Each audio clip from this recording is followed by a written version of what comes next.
पढ़ने जा रहे हैं वो बेसिकली है एंकाइलोजिंग स्पॉन्डिलाइटिस, जिसको हम एक्सियल स्पॉन्डाइलोआर्थराइटिस भी कहते हैं। ठीक है, ये बेसिकली एक क्रोनिक इन्फ्लेमेटरी और ऑटो इम्यून डिजीज़ है। ठीक है, जिसमें हमारे पास tendon, ligament, joint capsule, insertions, ये सब चीज़ें इन्वॉल्व होती हैं।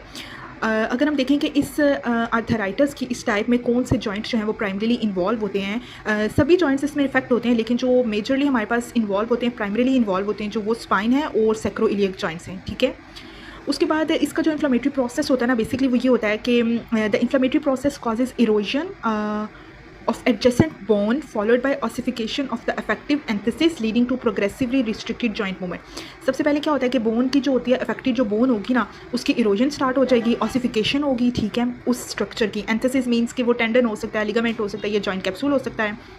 उसकी जब ऑसिफिकेशन स्टार्ट हो जाएगी तो क्या होगा कि हमारे पास जॉइंट की जो मूवमेंट होगी वो रिस्ट्रिक्टेड हो जाएगी। ठीक है, ओवर द टाइम फिर आहिस्ता आहिस्ता क्या होता है कि बोन्स, हमारे पास जो जॉइंट्स होते हैं जैसे कि स्पाइन के जॉइंट्स हैं या सैक्रोइलियक जॉइंट है, वो फ्यूज़ होना स्टार्ट हो जाते हैं। ठीक है, इनिशियल सिम्टम्स जो इसमें हमारे पास आते हैं ना, इनिशियल सिम्टम्स वो क्या हैं कि वो लेट टीन्स से अर्ली 30s में आते हैं, जिसमें लो बैक पेन है along with the early morning stiffness, जो कि इंप्रूव हो जाएगी मूवमेंट के साथ। ठीक है, पेशेंट प्रेजेंट करेगा हमारे पास लो बैक पेन के साथ और अर्ली मॉर्निंग स्टिफनेस होगी, लेकिन मूवमेंट के साथ जो है उसका पेन जो है वो इंप्रूव हो जाएगा। ठीक है, उसके बाद फैटीग होगी, बटक्स पेन होगा, नॉक्टर्नल पेन होगा, जो कि गेटिंग अप पे इंप्रूव हो जाएगा।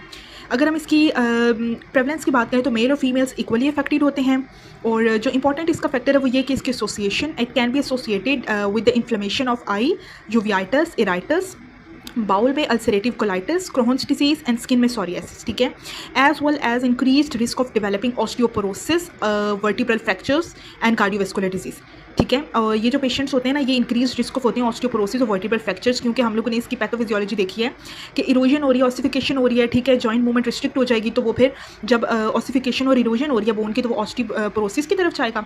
जब बोन वीक और पोरस हो जाएगी तो ऑब्वियसली फ्रैक्चर जो है वो वर्टिब्रल फ्रैक्चर स्पाइन में बहुत कॉमन होते हैं। उसके अलावा कार्डियोवैस्कुलर डिजीज़ का भी रिस्क होता है इन पेशेंट में। और अगर हम इसकी कॉज की बात करें तो कॉज जो है वो इसकी अननोन है।